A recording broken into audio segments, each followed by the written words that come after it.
For PBS Radio Festival 2020, we asked PBS announcers to take us inside their record rooms and share 5 releases that are special to them.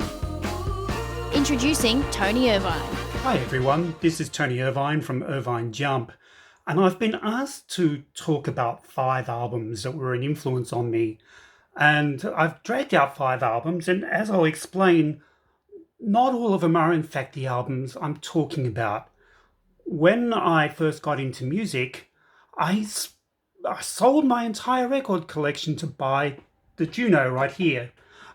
So I've had to make do with a couple of things, and I hope you'll understand.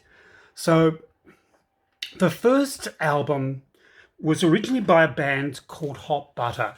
Now this isn't Hot Butter, I sold that. This is the Synthesizer Sound Machine, and I include this because it has the track I'm talking about.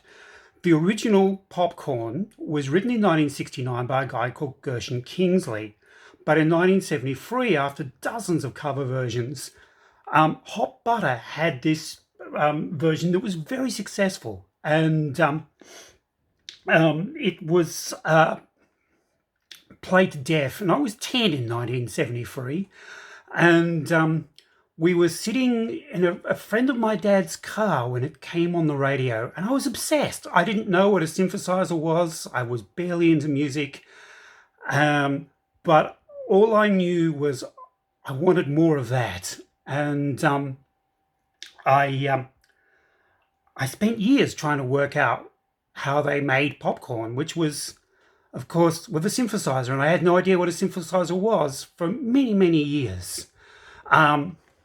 And in fact, I wouldn't find out until the next album.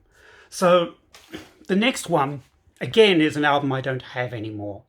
It's called Replicas. It was by a band called Tubeway Army, who would later become Gary Newman.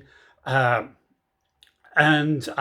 what I have is the first of his solo albums. This had Cars on it, which is arguably one of, if not the biggest hits he had. But Our Friends Electric, I was 16 and I was living in a women's shelter when it came on Countdown. And again, I was blown away. I had heard nothing like it before, and I just knew that I wanted more. And as I would very quickly find out, I was pretty much alone in that fort, growing up in South Australia in the 70s, where they prided themselves as a rock town, and Adelaide kind of still does in a way, despite having a pretty cool techno scene in the 90s.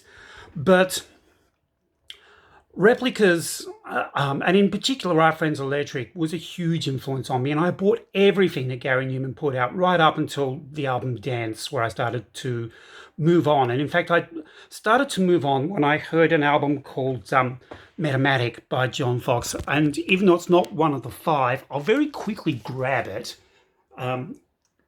because it has my favorite song of all time on it, Underpass, and YouTube it. It's fun.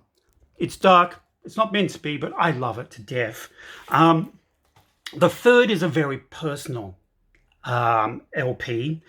This, well, actually, as you can see, it's signed. This is the 5 Triple M compilation of bands.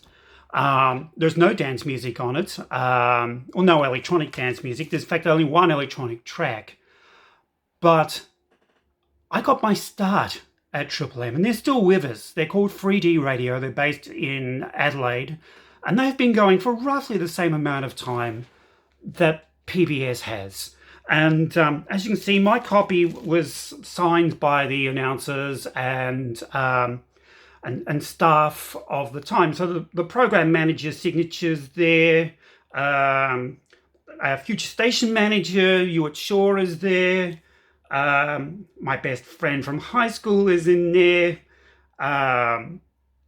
Some people that no longer speak to me are there. And Groove Terminator's uncle is in there. But also, too, there's a track on the back, and I don't know if you can see the track listing. There's a track on the back called Life on the Dole. And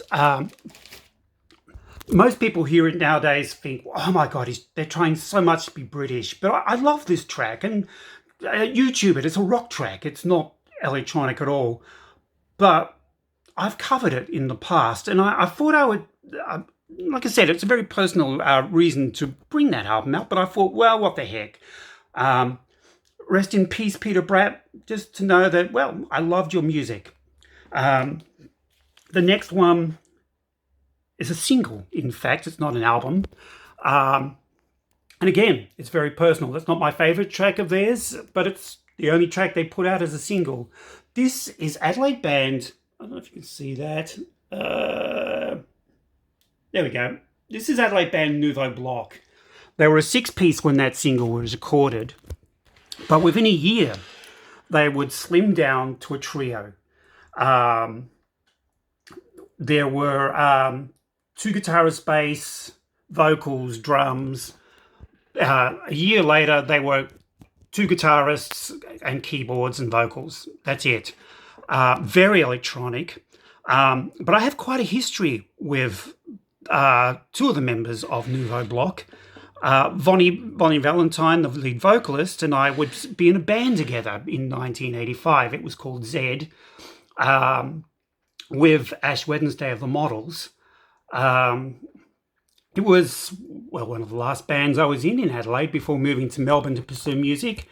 And T.E. Power, or Ted Thornbury,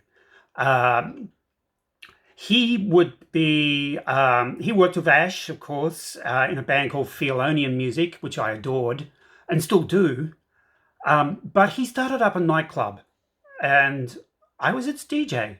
And the reason for that is that I wanted to be able to record the bands that played there, because they were all electronic, and all in-your-face electronic. You know, when band bookers were openly hostile to electronic bands in Adelaide.